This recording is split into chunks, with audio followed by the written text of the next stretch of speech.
Buongiorno a tutti, buon pomeriggio, ben ritrovati. Siamo arrivati al secondo appuntamento di questo percorso che è durato di fatto tutto il 2025, un percorso che ha l'obiettivo di condividere una visione e una prospettiva di innovazione sociale.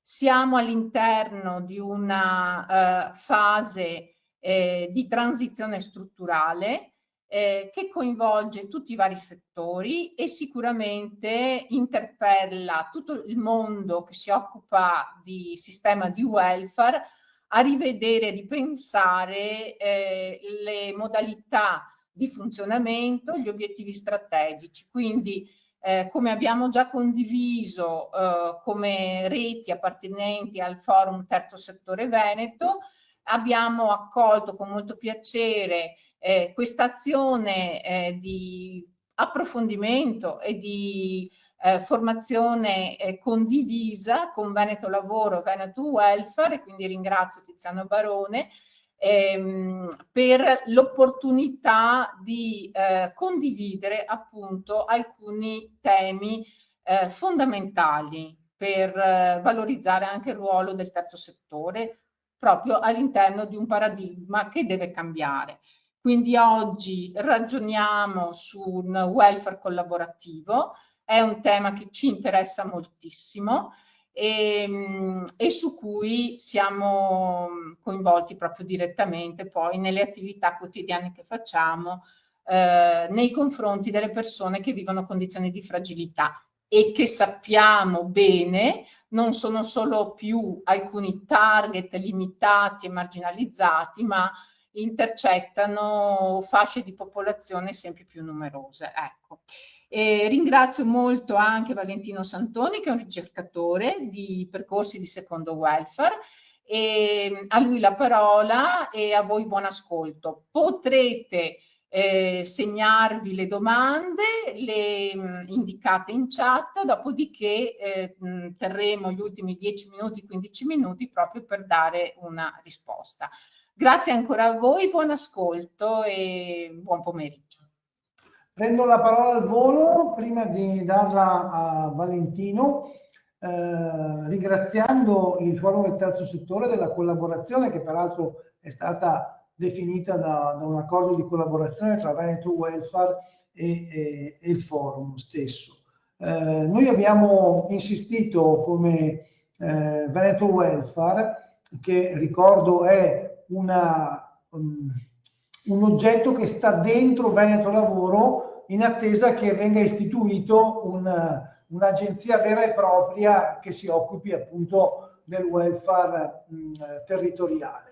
Noi auspichiamo che questo accada anche con la nuova amministrazione, perché riteniamo sia importante poter dare un supporto a tutti gli attori del terzo settore, ma non solo, le parti sociali, tutte le imprese, in particolare quelle che vogliono trasferire nel territorio i benefici che ne hanno ricevuto, e quindi tutti gli attori.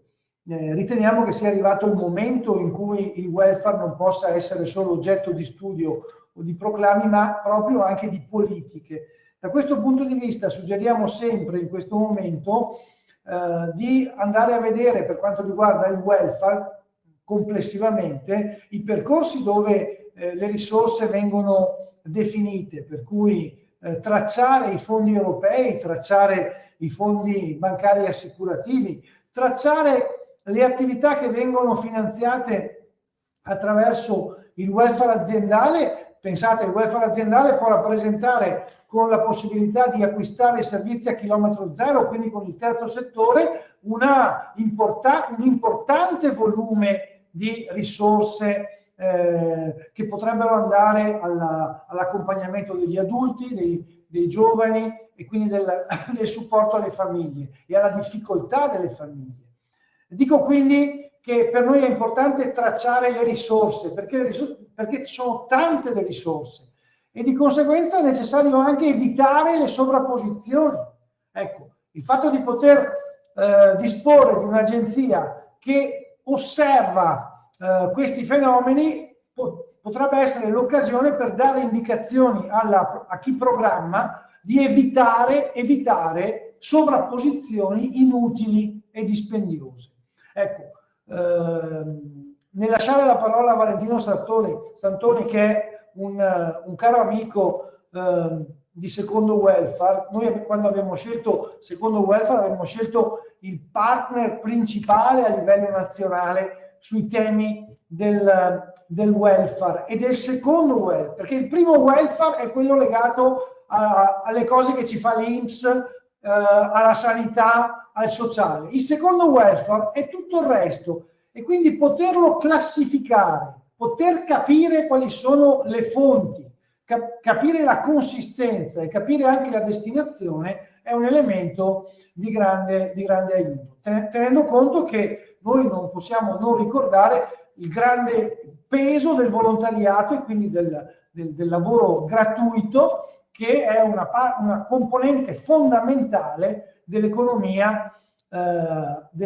sociale ed economica della nostra regione. Quindi volentieri lascio la parola a Valentino per il suo intervento. Grazie. Grazie per l'invito, grazie per queste belle parole sul secondo welfare e grazie per l'introduzione. Mi presento rapidamente, davvero in 2 parole, poi parto con la presentazione. Dunque, sono un ricercatore di percorsi di secondo welfare. Chi era qui un paio di settimane fa al webinar con la professoressa Franca Maino avrà un po' conosciuto, avuto modo di conoscere quello che è un po' il nostro lavoro. Ci occupiamo di ricerca, informazione, formazione e anche accompagnamento, consulenza sui temi del welfare. Io in prima battuta mi occupo del tema del welfare aziendale e a seguito del percorso, dell'approfondimento fatto la scorsa volta da Franca Maino, vorrei proprio occuparmi di questa tematica quest'oggi, parlando appunto di cos'è il welfare aziendale e in particolar modo di come il welfare aziendale può essere un strumento, un approccio per andare nella direzione di un welfare collaborativo verso il territorio.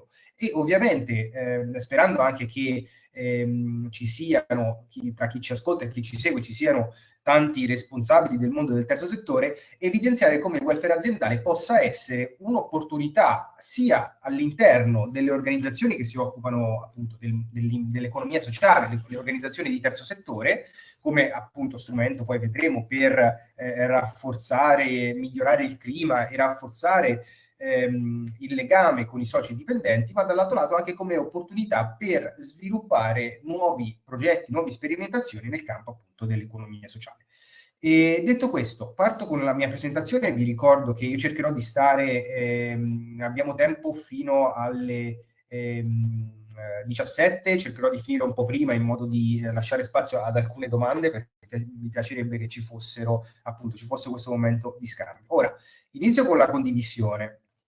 Come si è detto, ecco, il tema di quest'oggi, appunto, un welfare collaborativo, aziende e terzo settore, e in particolar modo vorrei partire, come anticipato, dal tema, dal fenomeno, dal strumento del welfare aziendale. Quindi, cos'è questo welfare aziendale? Perché ne parliamo oggi come strumento di welfare collaborativo e perché in questo contesto in una possibile connessione tra aziende e terzo settore. Ok, partiamo appunto questa è la scaletta di quest'oggi, i temi che affronteremo. Andrò rapido perché poi spero che appunto le slide in qualche modo, se è possibile, io vi lascio a disponibilità di condividerle, quindi non ci sono problemi ad averle e ad approfondirle. Andrò veloce su alcuni punti perché mi piacerebbe focalizzarmi soprattutto sull'ultima parte, sul welfare aziendale e il territorio. Detto questo, partiamo da cos'è il welfare aziendale e come funziona. Sarò molto rapido perché appunto meriterebbe questo tema una formazione di qualche ora, però ecco, cercherò di spiegarvelo in maniera molto semplice e in maniera anche rapida per andare incontro appunto alle esigenze di tempo. Che cos'è il welfare aziendale? Sono quell'insieme di strumenti, di servizi, di prestazioni che possono essere poi fornite sotto forma di rimborsi, di buoni, sotto forma di acquisti diretti anche fatti dalle imprese, che sono una formale integrazione della normale retribuzione monetaria che l'azienda, il datore di lavoro, dà al lavoratore e alle lavoratrici per le attività svolte. Quindi sono una pluralità di strumenti, li andremo a vedere tra poco, e altro concetto fondamentale sono una integrazione, vanno ad integrare quello che è la retribuzione monetaria.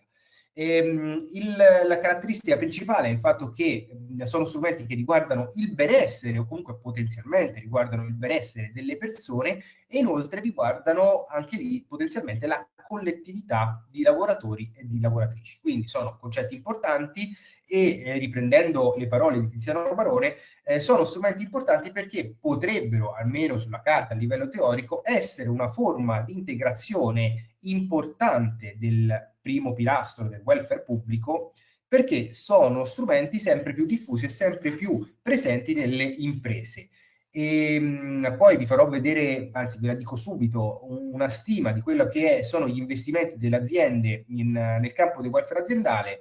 Abbiamo cercato di fare questo lavoro, di stimare appunto quanto le aziende in Italia investano nel welfare aziendale. Pensate, mediamente in un anno, considerando le piattaforme di welfare aziendali, i vari buoni acquisti, i vari buoni spesa, escludendo poi la previdenza complementare e la sanità integrativa, ecco, all'incirca ogni anno sono 3,5 miliardi di euro che sono investiti in welfare aziendale. E fidatevi, non è poco, potrebbero essere, questa cifra potrebbe essere un'integrazione sostanziale che poi si riversa a livello territoriale verso appunto i sistemi di secondo welfare, di welfare integrato, integrativo, e potrebbe essere uno strumento appunto di forte integrazione del welfare.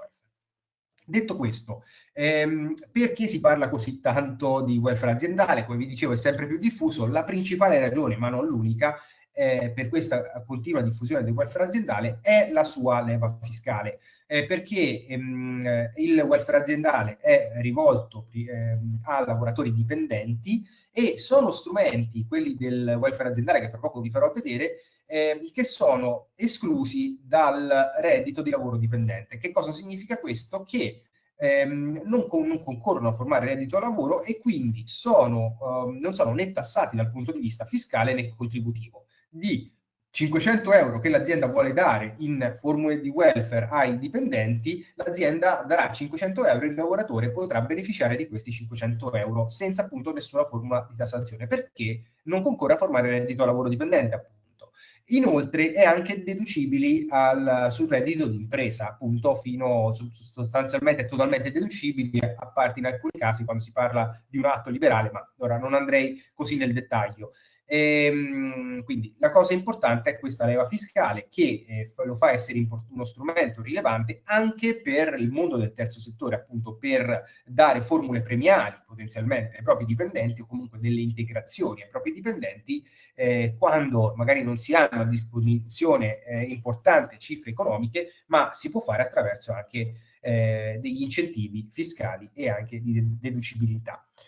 Andiamo a vedere cosa sono e come funzionano. Vedete, ho saltato la slide che riguarda invece le modalità con cui sono introdotti i vari livelli contrattuali. Il contratto può essere introdotto tramite la contrattazione collettiva, il contratto di secondo livello, o anche formule unilaterali, ma non mi soffermerei su questo perché appunto non è questa la sede, ma è importante che ci sia quella slide perché poi potete andarla a vedere.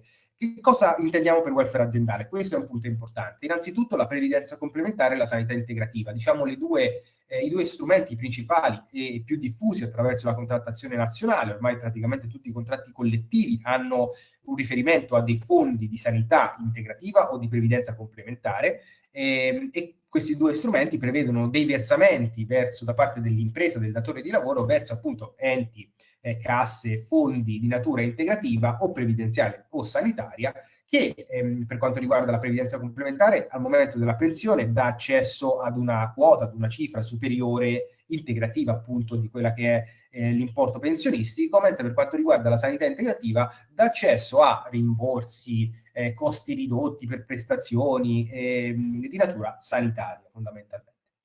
E oltre queste due voci vi rientrano due aree specifiche che qui vedete definite come servizi per l'infanzia e l'istruzione e assistenza familiare, che riguardano due tematiche centrali per la conciliazione vita-lavoro e in generale il benessere e il welfare.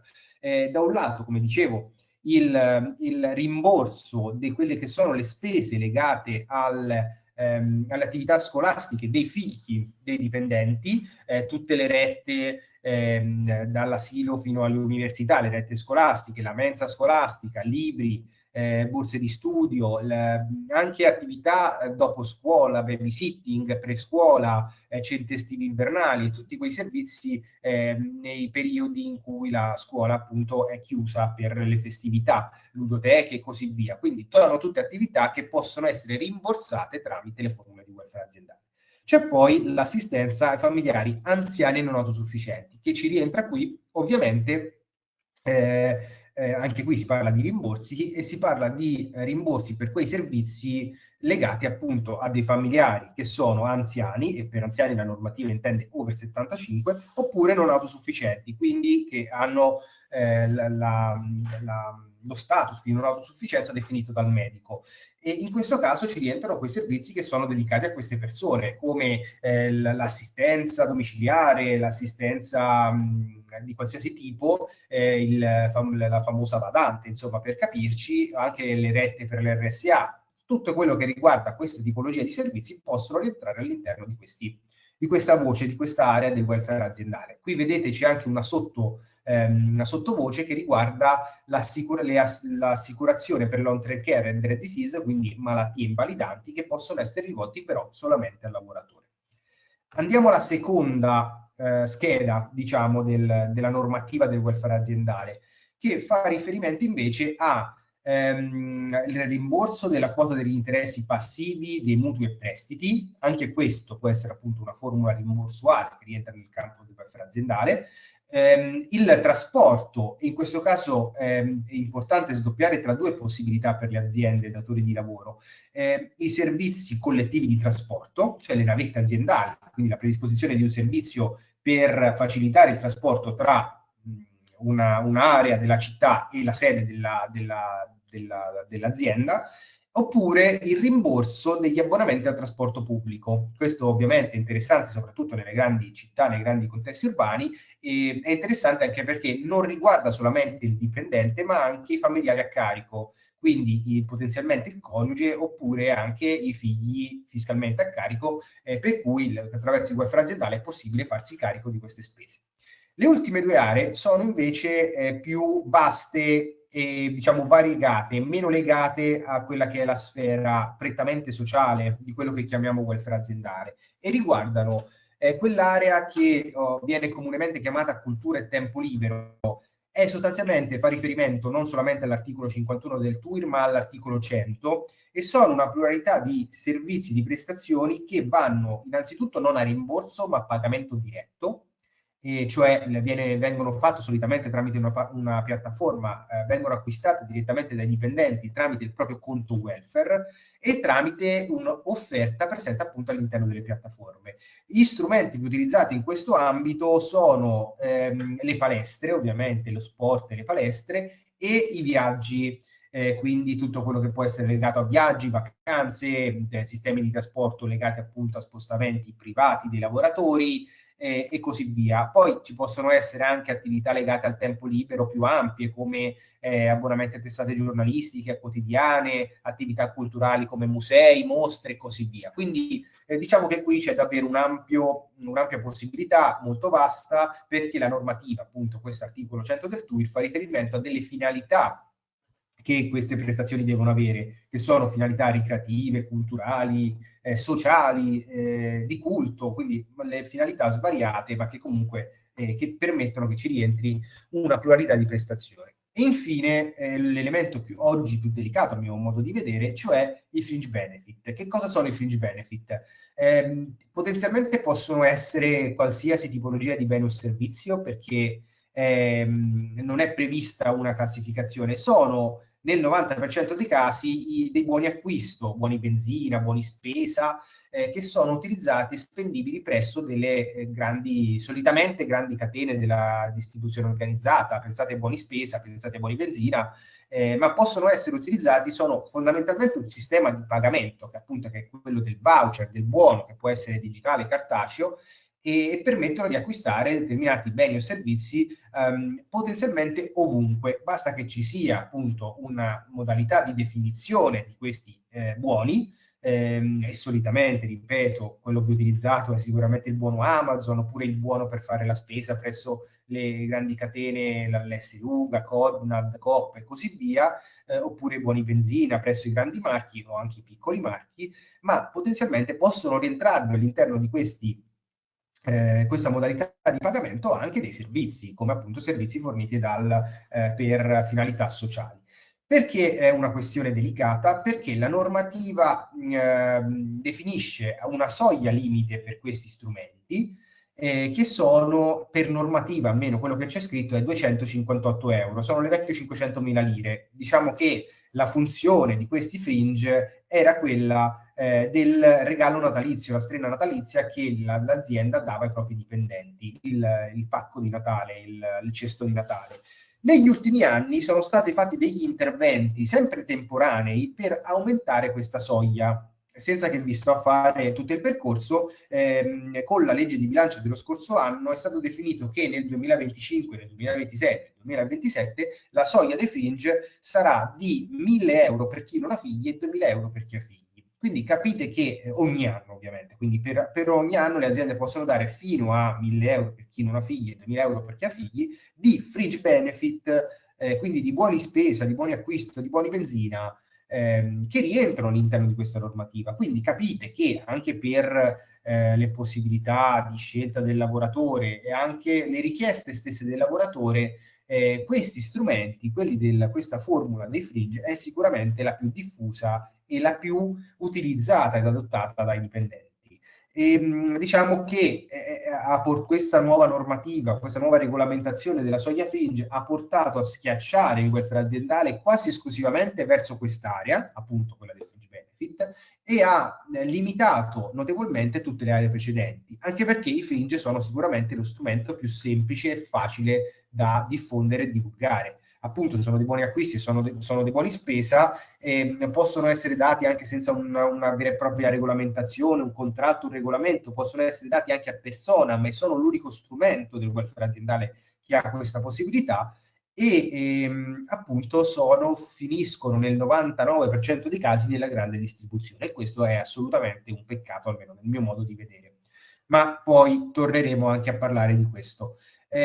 Prima di tornare appunto a vedere anche alcuni dati per quanto riguarda la diffusione del welfare e questi approccio, insomma, sempre più orientato ad un welfare aziendale nella sua dimensione economica, guardiamo oltre la normativa del welfare aziendale, guardiamo alla flessibilità organizzativa e ad alcune tipologie di prestazioni che sono più orientate alla conciliazione vita-lavoro, se vogliamo dire, al di fuori della normativa, che possono essere strumenti sicuramente interessanti da applicare o da far applicare, nel supportare le imprese nell'applicare questi strumenti. Innanzitutto, flessibilità organizzativa. Che cosa significa? Può essere una flessibilità legata all'orario, flessibilità ad esempio in entrata-uscita, poi vedremo cosa significa, legata ai luoghi di lavoro, ad esempio lo smart working che dà flessibilità nello scegliere le modalità e i tempi e i luoghi di lavoro, e oppure legata alla lunghezza dell'attività lavorativa, ad esempio la settimana corta. E anche qui ci torno tra poco. Quindi è fondamentale che si lavori per fare un matching tra quelle che sono le necessità dell'impresa e i bisogni di lavoratori e delle lavoratrici, per realizzare queste tipologie di azioni legate alla flessibilità. E andiamole a vedere più nel dettaglio. Anche qui sarò veloce, poi se ci sono domande, approfondimenti, insomma delle richieste su questo, sarà mia cura farvele avere, però ecco, mi piacerebbe poi spostare l'attenzione anche su altro. Vediamo, maggiordomo aziendale e servizi di disbrigo pratiche. È un strumento comunque molto interessante, anche se ormai forse un po' datato, mi dicono alcuni, ma io lo reputo interessante. C'è la presenza di un servizio che spesso è realizzato da cooperative sociali di tipo B, presenza di una persona appunto che realizza questa tipologia di servizio e che funge da disbrigo di piccole attività quotidiane per i dipendenti di un'azienda, ad esempio fare la spesa, pagare le bollette, fare piccole commissioni, sono insomma una serie di attività che possono essere definite in accordo con l'azienda e i suoi dipendenti per fare appunto attività di disbrigo pratiche.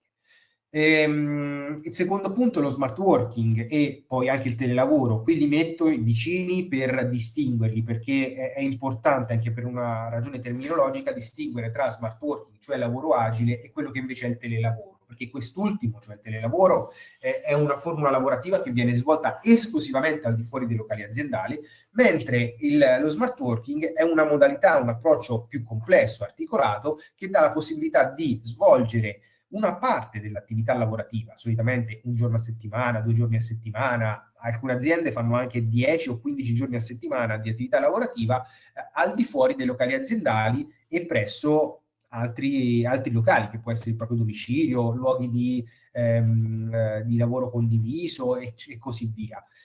Qual è l'interesse da questo punto di vista? Ovviamente lo smart working è sì una nuova modalità di interpretare l'attività lavorativa sia per l'azienda che per il lavoratore, ma è interessante vederlo anche come strumento per incrementare la flessibilità, incrementare le possibilità di conciliare in maniera flessibile attività lavorativa, vita privata e vita familiare. E ovviamente qui sullo smart working si dovrebbe aprire un altro capitolo, realizzare un ulteriore webinar, perché ci sono anche tante regole da seguire, strumenti, modalità, e insomma vi rimando magari al sito di Secondo Welfare per approfondire o ad altri siti specialistici se vi interessa. Detto questo, vediamo le altre modalità, altre azioni legate più alla flessibilità, ad esempio la flessibilità in entrata-uscita, cioè la predisposizione di finestre per entrare, per uscire dal luogo di lavoro. Quindi non prevedere orari fissi, ma quando possibile, ovviamente se c'è un contesto aziendale legato ad una produttività 24 ore su 24, quindi ad una catena, è impossibile organizzare questo tipo di flessibilità, ma in altri contesti, ad esempio in ufficio, è possibile prevedere formule di flessibilità e quindi prevedere, ad esempio, una finestra di ingresso in azienda tra le 7 e le 9 di mattina e una possibilità di uscire tra le 16 e le 18, in modo tale da fare che ogni dipendente possa fare le sue 7-8 ore di lavoro in maniera più flessibile e gestirsi appunto in maniera autonoma e più semplice la fase di ingresso e la fase di uscita. La banca del tempo oppure i ferie, i congedi solidali, cioè la possibilità di cedere giornate, ore di permesso, di ferie a colleghi che ne hanno bisogno, perché magari sono malati oppure hanno un familiare malato di cui devono prendersi cura. Questo è uno strumento sempre più presente nei contratti collettivi ed è interessante perché molto spesso le aziende mettono a disposizione, quando c'è questo sistema appunto solidale, mettono a disposizione della persona, del lavoratore o la lavoratrice che ha questo bisogno, delle giornate in più, appunto concedono delle giornate in più, dei permessi in più, oltre a quelli ceduti dai suoi colleghi. Poi la formula molto comune, congedi e permessi familiari o parentali extra rispetto a quelli previsti dalla legge. Extra sia per quanto riguarda potenzialmente la parte economica, oppure per quanto riguarda il periodo di assenza da lavoro. Faccio un esempio, la maternità, quindi l'assenza di 5-6 mesi all'80% della retribuzione può essere ampliata dall'azienda o per quanto riguarda la parte retributiva, perché dice l'INPS ti dà l'80%, io ti do il restante 20% in modo tale che tu possa avere la tua retribuzione al 100%. Oppure ti dico, l'INPS ti copre l'80% della retribuzione per 5-6 mesi, io te ne do 2 ulteriori, sempre coperti all'80%, perché ci tengo che tu possa scegliere se restare altri 2 mesi in più in aspettativa, in congedo, insomma.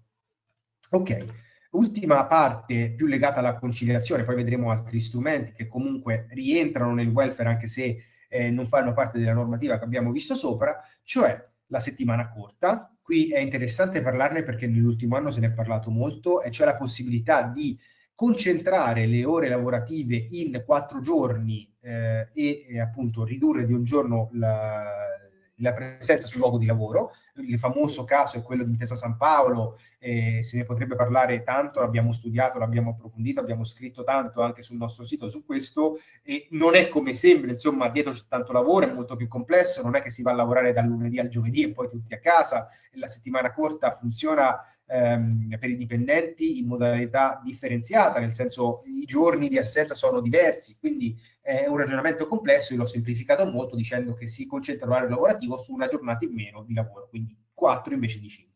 C'è la banca delle ore, che è invece un istituto contrattuale che permette di accantonare ore di straordinario per poi usufruirne successivamente come congedo e come permesso.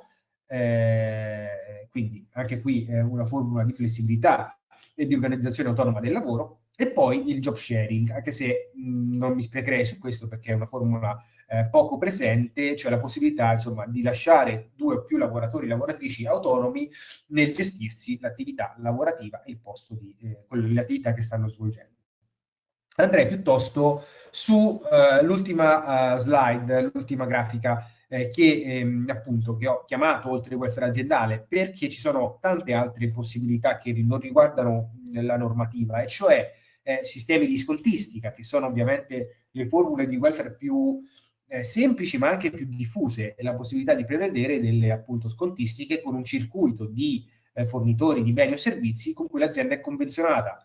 Politiche legate alla parità di genere oppure alla cosiddetta D&I, cioè Diversity, Equity and Inclusion, quindi azioni di formazione, di approfondimento legate alla parità di genere, legato alla diversità e all'inclusione. Attenzione, questo non vuol dire solamente legato al genere uomo-donna oppure diversità tra nazionalità, ma ci possono essere tanti contesti, tanti elementi a cui stare attenti, ad esempio diversità intesa dal punto di vista generazionale, diversità intesa ovviamente dal punto di vista del genere. Ce ne possono essere tante che si possono approfondire, su cui si possono fare politiche, azioni aziendali che possono andare appunto nell'orizzonte del welfare e in maniera più ampia del benessere.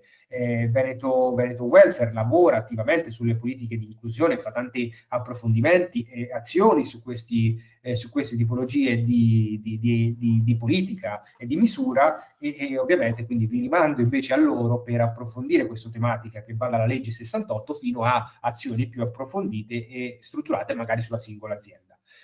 Poi mi soffermo sulle ultime due, cioè welfare manager è la predisposizione di una figura in azienda o comunque di un servizio che può essere molto spesso, anzi che ho avuto modo di vedere, è offerto da cooperative sociali, perché loro hanno il know-how, le competenze, le figure che possono farlo, che grazie a una collaborazione con l'azienda si occupa di fare un percorso di analisi dei bisogni, ascolto delle singole persone che lavorano in un'azienda, di alcune persone che si presentano a questo sportello appunto di analisi e di ascolto, e poi orientamento verso quelle che sono le risposte a questi bisogni. Perché parlo di cooperative sociali e di welfare manager all'interno di cooperative sociali? Perché appunto loro conoscono il territorio, conoscono questa tipologia di lavoro, e possono essere loro che parlando prima con l'azienda, poi con i lavoratori e le lavoratrici, riescono a gestire casi e contesti anche complessi. Quindi magari si presenta una persona che in azienda ha delle necessità, dei bisogni molto specifici legati a, non lo so, un familiare con disabilità, un familiare anziano, e questa persona, grazie ad un ascolto, ad un approfondimento, riesce a guidare questa dipendente, questo lavoratore, verso quelli che sono i servizi, le azioni e anche i fornitori di servizi del territorio più coerenti con i bisogni suddetti. Infine, comunicazione dei benefit e dei bonus pubblici, cioè stanno nascendo sempre più piattaforme in questa direzione, e sono piattaforme che mettono a disposizione le informazioni alle persone per accedere, per conoscere più che per accedere a quelli che sono bonus e benefit messi a disposizione a livello nazionale, a livello locale dall'attore pubblico. Anche questo è una formula di welfare aziendale che comunque funziona come integrazione ed è sicuramente interessante in quest'ottica. Andiamo a vedere ora, dopo aver fatto questo excursus, spero interessante, spero che abbiate anche domande, richieste di approfondimenti su questo, andiamo a vedere qual è la diffusione, quanto è diffuso il welfare aziendale, quali forme di welfare aziendale sono più diffuse nel contesto italiano. Alcuni dati generali riguardo la diffusione rispetto alle formule contrattuali e non contrattuali. Diciamo che tendenzialmente la formula più diffusa è quella del regolamento aziendale. Purtroppo non esiste una banca dati, non esiste una fonte di dati che ci dica quante aziende fanno welfare. Ci sono alcune indagini, alcune survey fatte dalle associazioni datoriali come Confindustria oppure dalle sigle sindacali, in particolar modo da CISL e CGL, che ci danno un po' di spunti e ci dicono come sono sempre di più i contratti di secondo livello che fanno welfare. Però purtroppo ecco, non abbiamo dei dati certi. Quello che è certo è sempre che c'è dal 2016 in poi, dico questo dato, questo anno non a caso perché diciamo è l'anno in cui è stata riformulata in maniera profonda la normativa di welfare aziendale. Ecco, da lì in poi il welfare aziendale è stato sempre più diffuso e sempre più conosciuto tra aziende e lavoratori. Per quanto riguarda la contrattazione di primo livello, invece, abbiamo un nostro piccolo osservatorio come secondo welfare e abbiamo evidenziato come oltre 20 contratti collettivi hanno introdotto formule di welfare aziendale. Il primo, che parecchi di voi conosceranno, è stato il contratto collettivo dei metalmeccanici, che appunto ha previsto, ad oggi prevede 200 euro ogni anno da dare ai propri dipendenti, alle aziende, delle aziende che applicano quel contratto in forme di welfare aziendale, oltre alla previdenza e alla sanità ovviamente. Però ecco, poi sono stati, quello è stato il primo, ma poi ce ne sono stati sempre di più. E la cosa più interessante che poi andremo a vedere poi più nel dettaglio, citando una fonte, è quali sono i servizi utilizzati dai lavoratori e lavoratrici, e sono, per le ragioni che prima vi anticipavo, i fringe benefit. E sono oltre la metà della spesa di welfare aziendale fatta dai lavoratori e dalle lavoratrici finisce in fringe. Ci sono poi più marginali le formule rimborsuali, soprattutto legate alle spese scolastiche per i figli, le attività ricreative, il tempo libero e come l'ultimo quarto livello la previdenza complementare e la sanità integrativa. Poi ci torno su questo, quindi ora andiamo un attimo avanti. Il premio medio, stiamo sugli 800.000 euro di welfare medio tra le aziende appunto che applicano tendenzialmente una piattaforma di welfare aziendale. Poi ci sono tantissime aziende che magari danno 200, 300 euro, 500 euro ogni anno tramite fringe benefit, e quelle è anche difficile conteggiarle e conoscere quello che fanno, perché appunto è uno strumento difficile da rendicontare. E come vi dicevo, ogni anno in media, questa è una stima in realtà fatta per il 2023, quindi ormai sarà anche cresciuta, sarebbe interessante rivederla, in media 3 miliardi e mezzo sono le risorse che vengono investite dalle aziende a livello nazionale su welfare aziendale.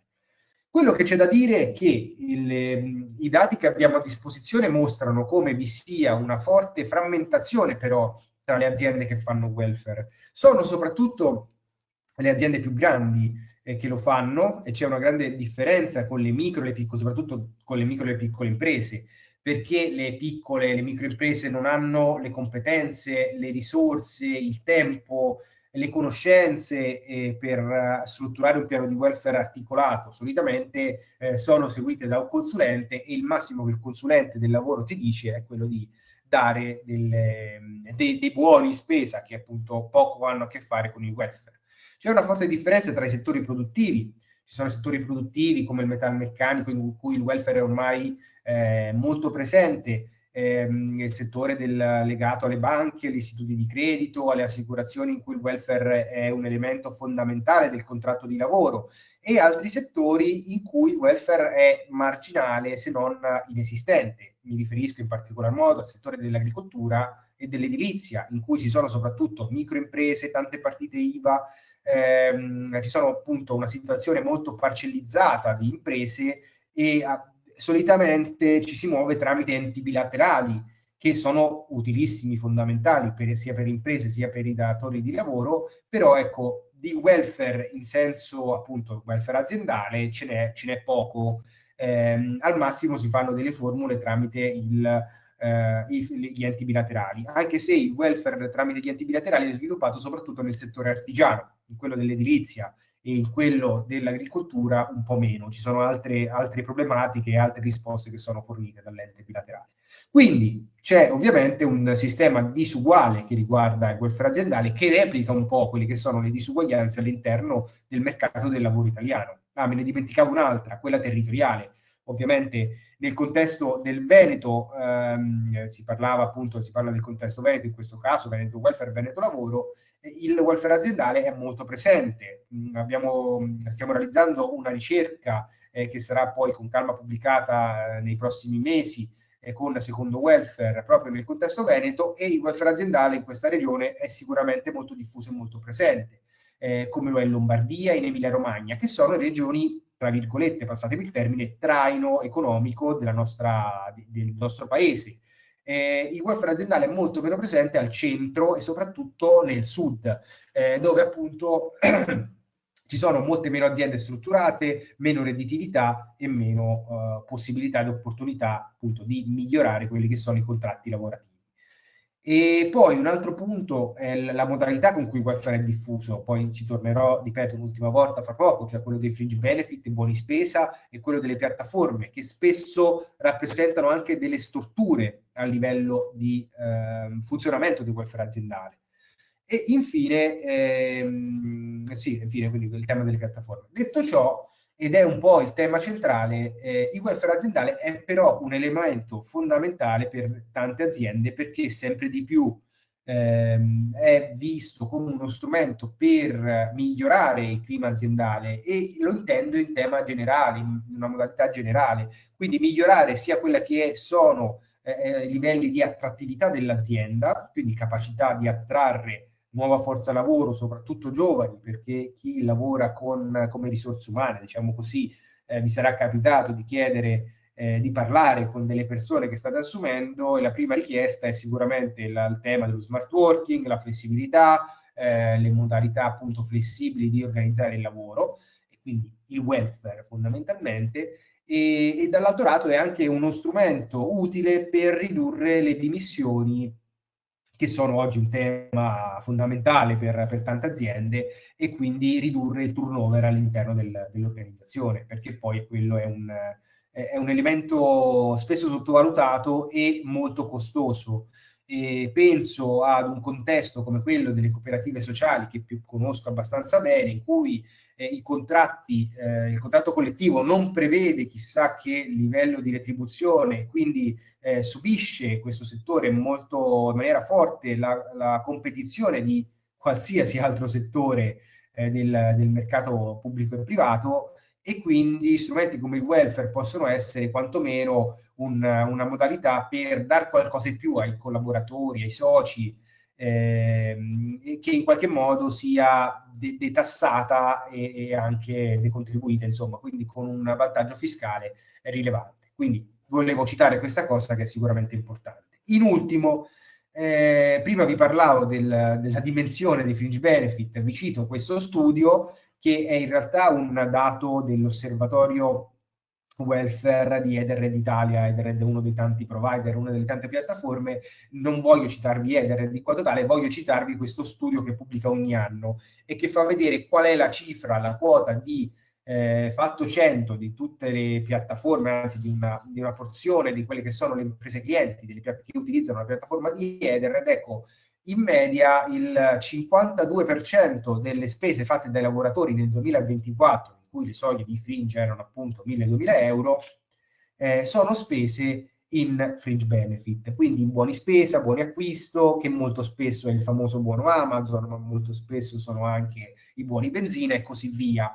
Quindi capite che vedete anche il grafico a destra come mostra come è cambiata la spesa nel corso degli anni. Nel 2017, in cui c'è la prima rilevazione fatta da Edenred di questo suo osservatorio, ora magari forse il grafico non si legge benissimo, però vedete che i rimborsi per l'istruzione erano al 30%, oggi sono al 14%, quindi strumenti che hanno una finalità puramente sociale, fortemente sociale, come anche la previdenza integrativa e la sanità, che sono passate rispettivamente da 21 e 19 a 6 e 3%, quindi si sono fondamentalmente ridotte di 15 punti percentuali, ed è appunto un esito legato all'aumento della spesa dei fringe benefit, che invece a livello di punti percentuali è passata dal 16 al 52, quindi capite la forte differenza. E come questo appunto condiziona in maniera notevole l'approccio che le aziende hanno e le persone hanno nel campo del welfare aziendale. Ora, considerando appunto 10 minuti finali, mi prendo un'ultima mezz'ora per parlare del tema del welfare aziendale e territoriale, perché appunto abbiamo visto in maniera veloce il tema del welfare aziendale, abbiamo visto i dati e come il welfare aziendale si stia trasformando sempre di più in un approccio legato soprattutto alla sua dimensione economica, quella di fringe, e ora vediamo una modalità per dare di nuovo, ritornare a dare del valore sociale al welfare aziendale. Scusatemi di nuovo, torno tra un secondo. Ok, quindi come vi dicevo, il welfare aziendale territoriale, che cos'è questo concetto, questo strumento? È una modalità di intendere il welfare aziendale con particolare attenzione al territorio, perché si basa sulla creazione, implementazione e sviluppo di reti, e fondamentalmente due tipologie di rete, qui ne vedete tre, ma io mi voglio concentrare sulle prime due, cioè reti di domanda e reti di offerta. Le reti di domanda sono reti fatte fondamentalmente da imprese, da organizzazioni che si mettono insieme tramite un'associazione di categoria, un ente aggregatore di qualsiasi tipo, o semplicemente tramite un'azienda più grande che magari si fa catalizzatore di altre organizzazioni sul territorio, e lo fa, crea una rete più o meno formalizzata per avviare progetti, iniziative di welfare aziendale. Sono progetti complessi, molto difficili da sviluppare, difficile appunto creare una rete tra più aziende, ma gli strumenti possono esserci e sono svariati, come appunto contratto di rete, ATS, quindi alleanze temporanee di scopo, alleanze temporanee di imprese, la contrattazione di secondo livello, di distretto. Ci sono tante esperienze di contrattazioni fatte tra aziende di uno stesso distretto produttivo che hanno all'interno anche sistemi di welfare condiviso, e la cosa importante è che tengono insieme appunto aziende grandi che fanno un po' da traino di questa rete, ma anche micro e piccole aziende che vanno dietro a queste organizzazioni più grandi e appunto cercano di realizzare un progetto di welfare più articolato e complesso che possa superare i semplici buoni spesa, per capirci. La seconda rete sono le reti di offerta, quindi reti incentrate su quelli che sono fornitori di beni o servizi. In questo caso sono progetti, e in Veneto ce ne sono tanti, sono nate tante esperienze interessanti, ma in realtà in tanti territori sono nate iniziative di questa natura, e si basano sulla collaborazione tra la filiera di fornitori di servizi e di beni locali, anche attività commerciali del territorio, per fornire un'offerta di welfare aziendale su base a chilometro zero, potremmo dire, su base territoriale, a filiera corta, l'abbiamo chiamata in diversi modi, ma il concetto è quello, quindi fornire non tanto una piattaforma con un sistema marketplace variegato, sì, ci può essere anche quella come forma di integrazione, ma un sistema di offerta locale, su base locale. E questo può essere realizzato appunto tramite una piattaforma locale, tramite convenzioni con i fornitori locali, sistemi di pagamento con buoni o con anche applicazioni, perché la normativa prevede anche la possibilità di pagare il welfare tramite le applicazioni, appunto anche tramite i fringe benefit, tramite app apposite, e questo può essere fatto appunto sviluppando un circuito di fornitura di beni e servizi di welfare a livello locale. Ed è molto interessante questo aspetto, e poi vi citerò un paio di casi. Quindi c'è anche il terzo aspetto, ma terza rete, vado molto rapido su questo, cioè la rete multiattore, la capacità di realizzare dei progetti che riescono a coinvolgere anche ulteriori beneficiari, che sono ulteriori, intendo, rispetto a quelli che sono i lavoratori e le lavoratrici di un'azienda, quindi beneficiari extra imprese. Ci sono delle esperienze, ad esempio in Trentino c'è il fondo Sanifond, che è un fondo sanitario territoriale, oppure dei tavoli multiattore che sono stati realizzati in più contesti, che vanno appunto in questa direzione, che prevedono magari la presenza di più soggetti, parti sociali, enti pubblici, che vanno nella promozione del welfare aziendale. Ma questo è un sistema più complesso, mi soffermerei piuttosto sulle prime due. Ecco, vi cito alcune esperienze per poi arrivare a un tema che spero vi interessi, perché appunto io mi rifaccio sempre un po' al contesto veneto in questo webinar, perché vorrei citarvi poi quella che è un'iniziativa che riguarda proprio il territorio veneto, cioè un bando lanciato dalla regione che sarà aperto per altri 15 giorni all'incirca, fino al 30, dovrebbe essere fino al 30 ottobre, proprio sulle reti di welfare aziendale. E quindi ci tengo a mostrarvi innanzitutto alcune esperienze e poi anche a citarvi, menzionare quantomeno questo bando, che può essere molto interessante per alcuni di voi. Parto con questo caso, che è Tradate Welfare. È un progetto, Tradate in Lombardia, nella provincia di Varese, è un progetto realizzato in collaborazione con il sistema delle cooperative del territorio di Tradate, e in particolar modo con le cooperative che erano convenzionate con il comune.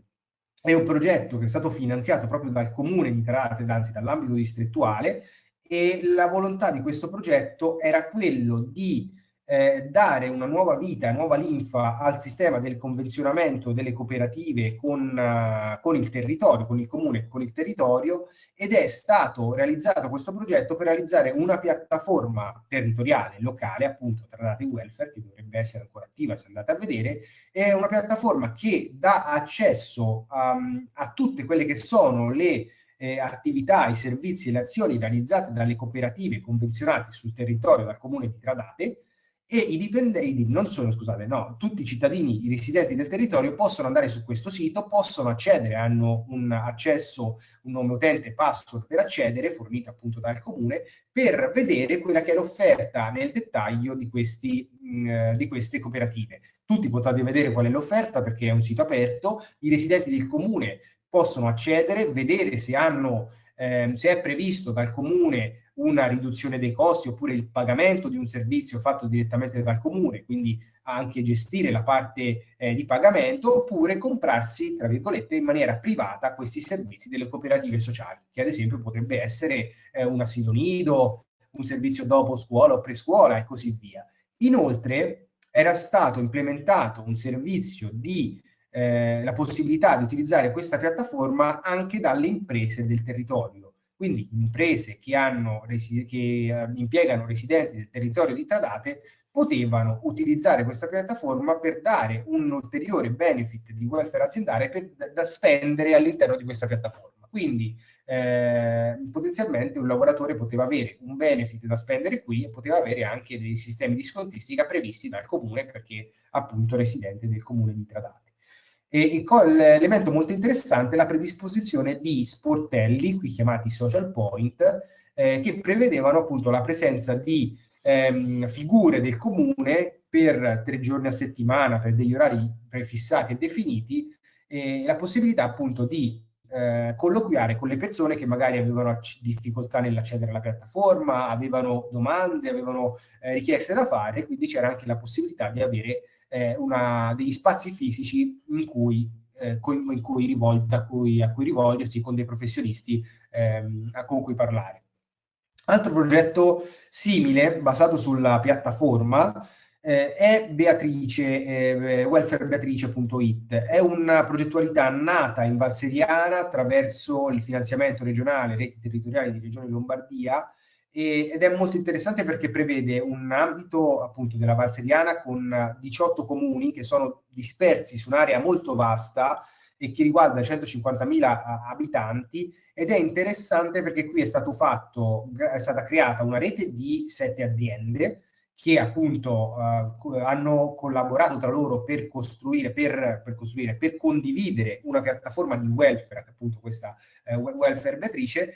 E all'interno di questa piattaforma c'era una piattaforma tendenzialmente comune di welfare aziendale, solo che è stata integrata una parte di fornitori di beni e servizi territoriali di questo territorio della Valseriana, a cui appunto i dipendenti in cui potevano andare a cercare le loro richieste, necessità, oppure spendere i loro buoni in un circuito appunto territoriale piuttosto che spenderli nel classico buono Amazon. Quindi è stato fatto un lavoro nella costruzione di una piattaforma basata su un chilometro zero, basato su una filiera territoriale.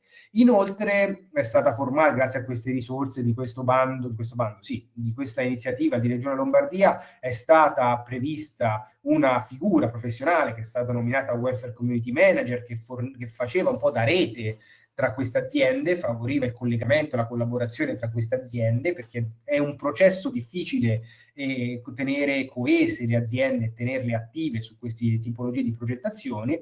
E inoltre questa piattaforma è stata anche strutturata per essere aperta, tra virgolette, nel senso che poteva essere visitata anche dai residenti del territorio, in generale può essere visitata da chiunque, e per mettere lì informazioni rispetto a servizi, rispetto a varie attività legate al welfare e non solo in questo territorio specifico. Quindi è sì una piattaforma per le aziende, per questa rete di aziende, ma potenzialmente è anche una piattaforma, un sito accessibile a tutti e che permette a tutti di conoscere servizi di welfare e non solo di questo territorio. Quindi diciamo che l'impatto non è solamente rivolto alle aziende e ai loro dipendenti, ma cerca di arrivare a tutti i residenti di questo territorio. Ecco, ho un altro paio di esperienze che vorrei citarvi. La prima, questo forse è il caso più interessante, ed è un accordo territoriale nell'Alto Milanese, è stato sottoscritto da Confindustria, Confartigianato e le 3 o 4 aziende sociosanitarie territoriali del territorio dell'Alto Milanese, Abbiategrasso, Castano e un altro paio di comuni appunto dell'Interland milanese. E è molto interessante perché hanno lavorato appunto questi enti datoriali, ma anche il sindacato, perché poi il sindacato ha giocato un ruolo fondamentale, CGIL, CISL e UIL del territorio, per costruire un'offerta di prestazioni, dei pacchetti di prestazioni nell'ambito sanitario che fossero offerte appunto dalle aziende sociosanitarie del territorio.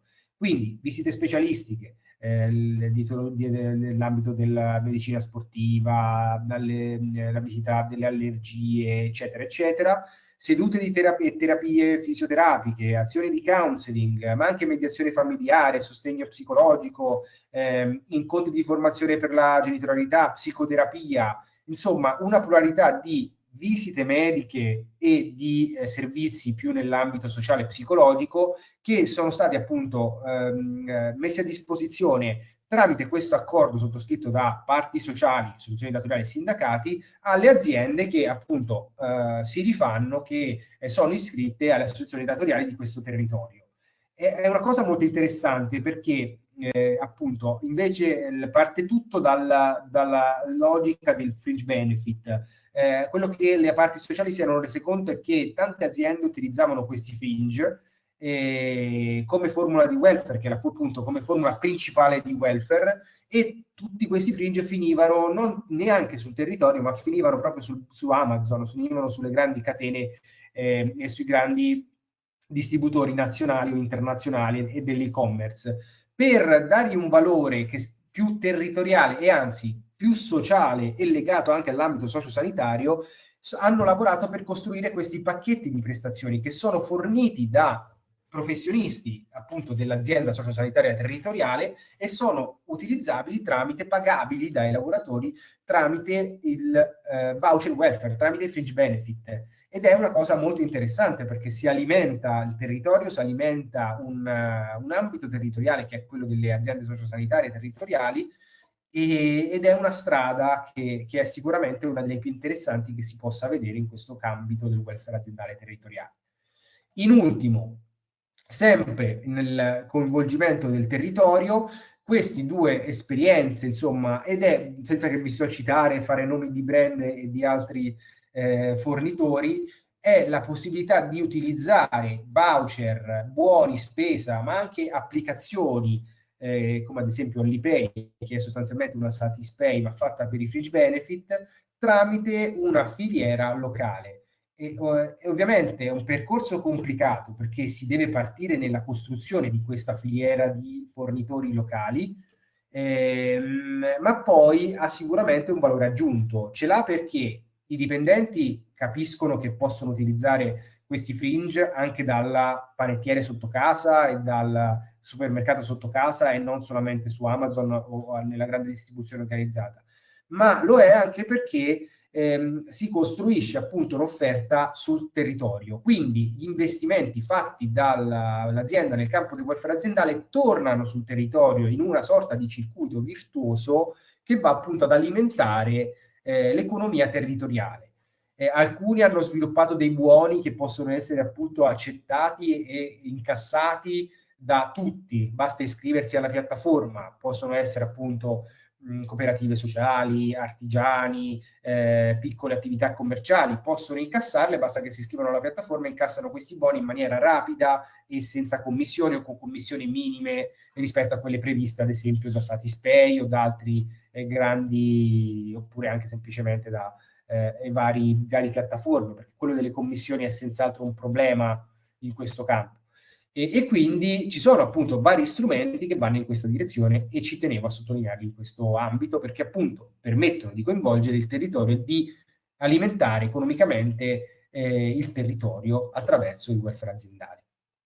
Rapidamente vado sul bando di Regione Veneto, vado verso la fine, l'ultimo quarto d'ora, perché è qui che ci tenevo, cosa di cui vi volevo parlare, perché il 15, sì, praticamente un mese fa, il 15 settembre è stato pubblicato questo bando welfare, il welfare che connette reti territoriali per il welfare aziendale, e scade appunto a 45 giorni dalla pubblicazione, quindi il 30 ottobre. Purtroppo le tempistiche sono molto strette, però il bando è davvero interessante perché finanzia, promuove interventi di welfare aziendale e interaziendale, quindi promuove da un lato le reti sui territori per la costruzione di reti tra imprese, ma anche reti che prevedono la presenza di enti pubblici, terzo settore, altri soggetti, altri attori del welfare locale e anche fornitori di beni e servizi che possono rientrare in queste reti. Quindi è un approccio sicuramente innovativo, attento a questa logica del welfare aziendale territoriale, appunto delle reti, e è finanziato attraverso il Fondo Sociale Europeo, con un investimento di 5 milioni di euro, quindi è un investimento anche importante fatto da Regione Veneto. Tantissime regioni hanno fatto questa tipologia di investimento, cioè finanziare azioni di welfare aziendale legato alla conciliazione, legato alla costruzione di reti, perché sempre di più stanno capendo come il welfare aziendale possa essere un strumento fondamentale per promuovere azioni di conciliazione, per promuovere la collaborazione sui territori e per incentivare le aziende a investire in questa direzione, perché poi è quello l'elemento centrale. Che cosa prevede questo bando? Ci sono due macrofasi. La prima è la costruzione della rete di welfare e quindi oppure la consolidazione di reti già presenti ed avviate, e quindi il finanziamento di una serie di attività che poi vi rimando poi al bando, che la trovate insomma, cercando su internet lo trovate agilmente, ed è la possibilità di coinvolgere enti del terzo settore, ovviamente imprese, enti del terzo settore, attori pubblici, aziende sanitarie territoriali e così via, per costruire piani di welfare con un'offerta potenzialmente legata al territorio, sviluppata a livello territoriale.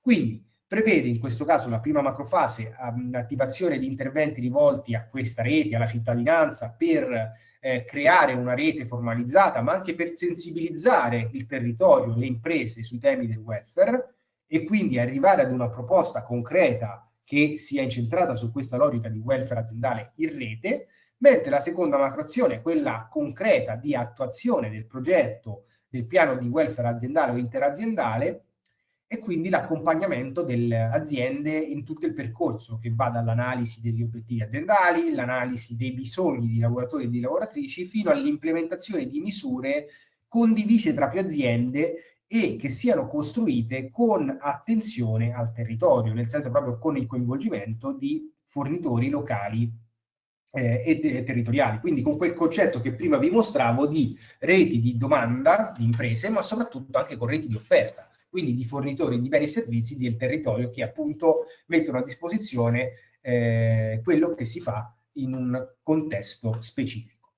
Gli ultimi 10 minuti davvero per andare un po' a esaminare punti strategici per presentare un'azione sia per questo bando ma anche più in generale per presentare un'azione collaborativa nel campo del welfare aziendale. Per questo appunto per richiamare anche un po' quello che è il titolo di oggi, di un welfare collaborativo delle aziende e del terzo settore, e quindi collaborare per realizzare un'azione di welfare aziendale e territoriale. Quali sono i punti fondamentali? Ovviamente creare una rete di offerta attenta al territorio.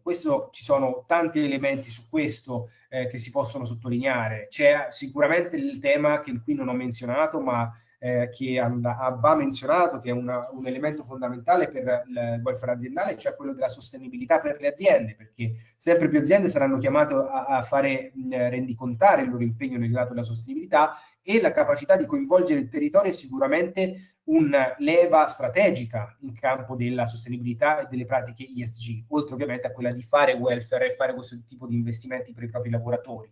Però la capacità appunto di fare una rete locale, territoriale, a filiera corta è cruciale ed essenziale, adottando anche quei sistemi di pagamento che la normativa mette a disposizione, come le piattaforme, le app e anche le card per i fringe benefit. Ok, favorire l'integrazione con i servizi di welfare del territorio, perché è un tema che spesso viene sottovalutato in questo contesto, ma è fondamentale. Il welfare aziendale dovrebbe tornare ad essere un elemento, e qui richiamo un po' quanto detto in apertura da Tiziano Barone, dovrebbe tornare ad essere un elemento di fondamentale integrazione del primo pilastro del welfare pubblico. Ad esempio, quando si parla di mobilità e di trasporto pubblico, quando si parla di asilo nido aziendale, quando si parla di servizi che vanno ad integrare concretamente il primo pilastro, le azioni che si sviluppano su base territoriale attraverso il bando che vi ho appena citato, ma anche più in generale attraverso interventi generici, devono fare attenzione appunto a quelli che sono già i servizi, come ad essere visti ed interpretati ed implementati come azioni di integrazione del welfare pubblico territoriale. L'esempio appunto che vi ho fatto prima è la collaborazione che è stata fatta nell'Alto Milanese con le aziende ospedaliere del territorio di Abbiategrasso, Cassano Primo, eccetera, eccetera, perché quella è una strada sicuramente di integrazione reale del welfare pubblico. Poi fare leva sulle reti di domanda, cioè sulle reti di imprese all'interno del territorio. Come vi ho menzionato prima, le formule possono essere differenti dall'accordo territoriale, dalle reti di impresa, dalle alleanze temporanee di impresa o di scopo. E il bando che vi ho mostrato e menzionato va proprio in quella direzione, nella costruzione di una ATS, anche con la speranza che poi questa collaborazione, questa alleanza possa proseguire al termine del finanziamento fatto da Regione, perché appunto permette di realizzare degli accordi, delle formule collaborative continuative nel tempo, e perché permette anche alle aziende piccole, microaziende, di fare welfare, di poter investire nel welfare, che non sia solamente il buono spesa, il buono benzina, come accade nella stragrande maggioranza delle occasioni. E in questo è fondamentale lavorare per creare una cabina di regia, una comunità, una vera e propria comunità di pratica. Spero che vi sia familiare questo concetto, perché è fondamentale creare un sistema in cui ci sia una relazione, uno scambio continuativo, e ci sia qualcuno che fa da collante, che fa da nodo strategico in questa rete di imprese, perché altrimenti i nodi si sfilacciano, la rete si sfilaccia e non si riesce a concretizzare nulla di concreto. Coinvolgimento degli stakeholder del territorio, che è un altro elemento fondamentale. Prima vi parlavo degli enti pubblici, dell'attore pubblico, delle aziende sociosanitarie territoriali, ma ovviamente coinvolgendo anche quelli che possono essere altri attori strategici, sindacati, associazioni datoriali, perché appunto sui territori forniscono, lavorano quotidianamente su queste tematiche, anche pensate ai sindacati, pensate alle associazioni datoriali, e possono essere soggetti fondamentali da coinvolgere, ma mi riferisco soprattutto anche al coinvolgimento del terzo settore, le associazioni, ma soprattutto le cooperative sociali, le realtà dell'economia sociale che si occupano di costruire e fornire servizi in questa direzione. Per le cooperative ovviamente è un impegno rilevante quello di vedere il welfare aziendale come nuovo mercato, perché significa cambiare le logiche di funzionamento del mercato delle cooperative sociali, andando verso un mercato privato che è complesso, è complicato, non possiamo mentirci su questo, ma è strategico ed essenziale per il futuro, perché sempre di più è necessario aprirsi anche a queste formule legate al mercato privato. Ultima scheda, il coinvolgimento di lavoratori e lavoratrici nella comunicazione interna ed esterna. Che cosa significa? Coinvolgere sia, ovviamente parlo di lavoratori e lavoratrici, ma anche coinvolgere gli attori all'interno del percorso in azioni di comunicazione e di coinvolgimento. Prima parlavo di sportelli di welfare point che sono elementi strategici per coinvolgere le persone, parlare, dialogare, confrontarsi con le persone. Ecco, questo è un elemento fondamentale e cruciale per andare appunto nella direzione di costruire un percorso ed un progetto funzionale e che sia concretamente possa andare avanti nel tempo. Fondamentale è riuscire a creare un sistema in cui domanda e offerta riescono a dialogare e riescano ad essere sostenibili. Questo è l'elemento fondamentale dei progetti di welfare aziendale territoriale, cioè creare un meccanismo in cui da un lato sia chiara quella che sono le esigenze della domanda e costruire un sistema di imprese e da quindi di un insieme di lavoratori che abbiano determinati bisogni a cui dare risposta, capire quelli che sono i bisogni e dall'altro lato costruire un'offerta che sia sostenibile, appunto, che è in grado di rispondere alla domanda in maniera efficace e in grado di rispondere in maniera continuativa. Questo è l'obiettivo fondamentale, cioè da un lato lavorare sulla domanda, le aziende e i lavoratori e le lavoratrici per costruire un piano che appunto costruiscano un insieme di necessità e di bisogni di welfare e dall'altro costruire un'offerta che sia sostenibile, che vada incontro alle necessità delle persone e anche purtroppo mi viene da dire a quelle che sono le esigenze, le necessità messe dalla normativa del welfare aziendale che purtroppo ha sdoganato sempre di più questo strumento dei buoni acquisto, buoni spesa, buoni benzina, dei fringe benefit che hanno un po', passatemi questo al termine di tutto questo percorso, di questo webinar, hanno un po' rovinato il funzionamento di una normativa che già di per sé era complesso, ma appunto è stata molto limitata da questa tematica. Vado verso la chiusura, vi lascio solamente, prima di lasciarvi spazio ad alcune domande, spero che ci siano, mancano appunto 10 minuti, vi lascio la mia mail, spero che appunto io condividerò le slide con chi vuole e se ci sono domande, osservazioni o altro, questa è appunto la mia mail. Vi ringrazio e fermo la condivisione. Ok. E vi lascio la parola, insomma, se ci sono domande o osservazioni, questi ultimi 10 minuti sono per questo. Ecco. Intanto grazie per il tour de force, perché è stato condensato in pochissimo tempo una materia con discipline anche diverse, veramente molto, insomma, complessa. Ecco. Allora, alcune considerazioni così a caldo. Intanto, per chi ascolta comunque in riferimento alle nostre 32 reti, sicuramente c'è un coinvolgimento che è diverso a seconda della natura, diciamo, giuridica e dell'ambito di interesse.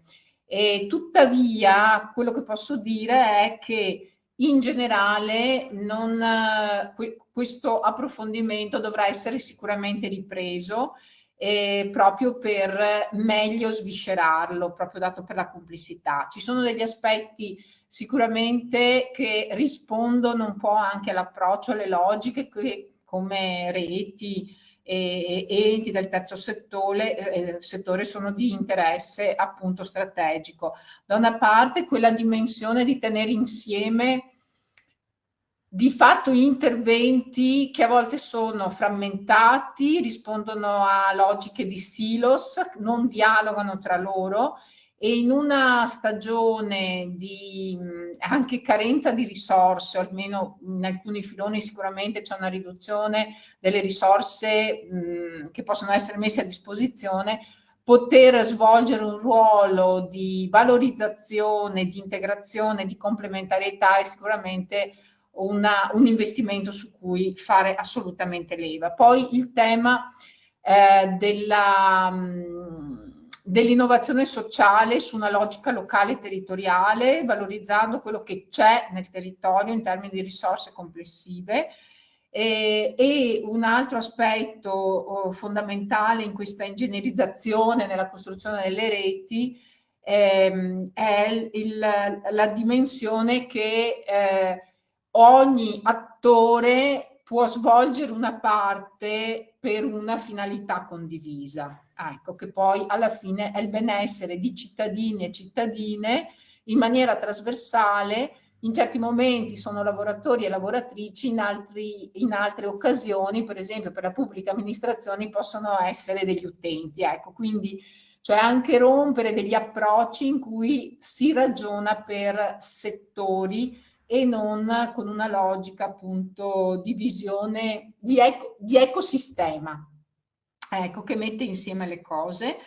E l'altro aspetto che insomma è fondamentale, su cui noi riteniamo l'importanza di essere un attore protagonista per tenere anche sotto controllo due aspetti che per noi sono rilevanti. Uno, qualora si tratti di interventi o servizi di natura sociale, sociosanitaria, sanitaria, l'attenzione è che siano di qualità, in ogni caso, sia voglio dire che il pagante sia la pubblica amministrazione, sia l'azienda, ecco, cioè alla fine si tratta di interventi che hanno a che fare con la vita delle persone, con la salute delle persone, quindi devono avere la stessa qualità, ecco, indipendentemente da qual è la fonte di finanziamento o le fonti di finanziamento, perché oggi abbiamo capito anche questo, che si possono mettere insieme più fonti di finanziamento.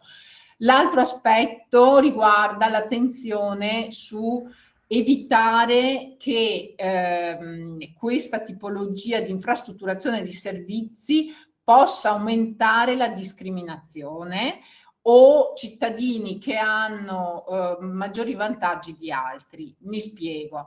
È chiaro che un lavoratore che può beneficiare di servizi di welfare aziendale nel momento in cui perde il lavoro, perde non solo una fonte di reddito, ma anche tutto il sistema di welfare. Quindi va fatto un lavoro di regolazione in cui non può essere assente la pubblica amministrazione. Ecco. Credo che l'avvento con il 2026 degli ambiti territoriali sociali, forse con un lavoro culturale importante, di investimento importante, e questo bando regionale spero che abbia anche questa funzione, perché le risorse sono tante per questa infrastrutturazione, possano essere, diciamo, una leva importante, perché appunto agiscono a livello locale. L'ultima cosa che mi viene da dire è, visto che l'osservatorio è stato quasi esclusivamente lombardo, bisognerà fare un lavoro specifico per il territorio veneto, perché non ci sono grandi aziende, piccole, medie, micro, quindi c'è una infrastruttura imprenditoriale che è molto diversa. Gli stessi enti del terzo settore non hanno la stessa dimensione che si trova in Lombardia, quindi c'è un lavoro da fare, diciamo, di progettazione territoriale un po' diversa, ma siamo qui a lavorarci. Grazie, intanto insomma queste considerazioni a caldo e grazie veramente per l'esaustiva presentazione. Grazie a voi, grazie a lei Tiziana. Ecco, spero che sia stata, appunto, nonostante la rapidità, spero che sia stata utile. Chiedo alla regia se ci sono domande, sono arrivate delle domande. Sono arrivate delle domande. Allora, la prima, una partecipante chiede: delle esperienze viste, c'è un bacino territoriale consigliato? Dunque, in realtà non in maniera specifica, ovviamente dipende, varia da territorio a territorio. quello provinciale è sicuramente un contesto territoriale che può funzionare, però certo dipende dalle tipologie di attori e soggetti che sono coinvolti. Spesso è eccessivo coinvolgere un'intera provincia, ma dipende da tanti fattori. Tendenzialmente spesso è incentrato magari su una città, una comunità abbastanza medio-grande, ma anche su un'intera provincia, ecco, potrebbe essere così. Nel territorio di Veneto abbiamo ad esempio mappato un paio di esperienze interessanti a Vicenza, nel Padovano, che però non riguardano l'intera provincia, ma un contesto più piccolo al suo interno, ecco.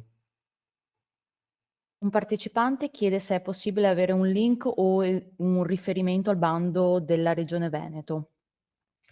Assolutamente non l'ho preparato, ma lo posso inserire, penso, qui in chat, senza problemi, perché, ecco qui, ho trovato, credo di poter, no, sull'organizzazione metto...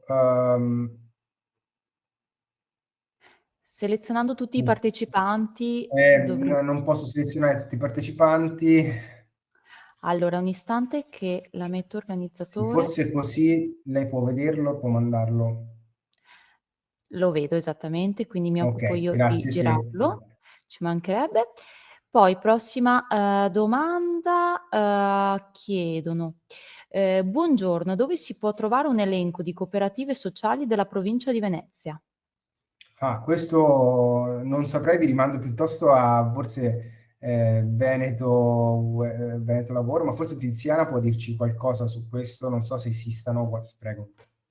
Sì, allora per quanto riguarda le cooperative di Venezia, basta che noi facciamo riferimento alle reti di base, perché comunque ci sono Federsolidarietà, Lega Coop, e quindi voglio dire, già mettendo insieme queste due associazioni di rappresentanza riusciamo a raggiungere, diciamo, almeno gli iscritti. Poi alcune cooperative sono fuori dalle associazioni di categoria, ma sono un numero limitato, quindi su questo basta fare riferimento ai livelli territoriali, oppure anche noi, insomma, come forum possiamo raggiungere e mandare l'elenco. Grazie. Prossima domanda. Chiedono, gli ATS, ambiti territoriali sociali del Veneto, potrebbero essere un riferimento. A Treviso è stato siglato un protocollo di rete per l'inclusione e la parità, dove stiamo riflettendo proprio sulla comunità di pratica per condividere risorse, idee ed opportunità, sia di politiche attive che di servizi alle fragilità. Assolutamente, concordo, perché sì, concordo con questa visione, perché sono attori fondamentali a livello territoriale, soprattutto per le politiche di inclusione. Si parla del terzo settore più o quasi solo come fornitori di servizi. Per la domanda dei lavoratori del terzo settore ci sono analoghe possibilità di fondi e bandi regionali per favorire il welfare aziendale come per le imprese? Grazie. Assolutamente sì, questo bando è aperto anche a una rete di imprese, intese imprese come cooperative sociali di terzo settore. E l'ho detto un paio di volte, ma lo risottolineo,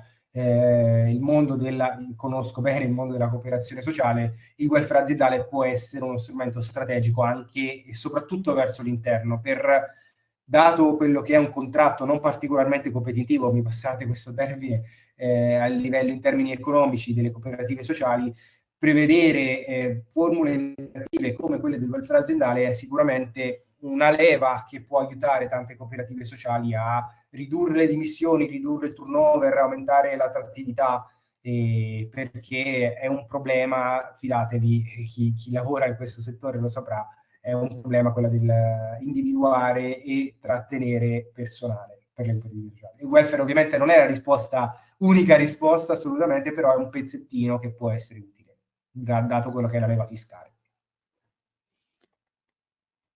Grazie. Prossima domanda. Per quanto riguarda Regione Lombardia, sapete che fine hanno fatto le alleanze di conciliazione? A che punto è il dibattito? penso forse potrei conoscere questa persona, che conosco tante persone che me lo chiedono. Purtroppo non è stato rinnovato insomma, quando è scaduto un paio di anni fa non c'è stato questo rinnovo e non ci sono novità su questo punto di vista. È un peccato perché era un'iniziativa partita ormai nel 2008, quindi hanno durato quasi 15 anni, avevano finanziato e promosso progetti davvero interessanti ed alcuni davvero innovativi, e purtroppo non se ne sa più niente da un paio di anni, quando è finito l'ultima progettazione nel 2023. E questo è un problema, perché c'erano tante iniziative interessanti ed è un peccato che si siano un po' perse in questa maniera, scusate. Purtroppo no, quindi mi dispiace. Grazie. Come ultima questione, diversi partecipanti segnalano che nell'albo regionale è presente la lista completa delle cooperative sociali, quindi per la persona che ha fatto prima la domanda può reperire appunto nel sito della Regione del Veneto l'elenco completo. Non ci sono altre domande.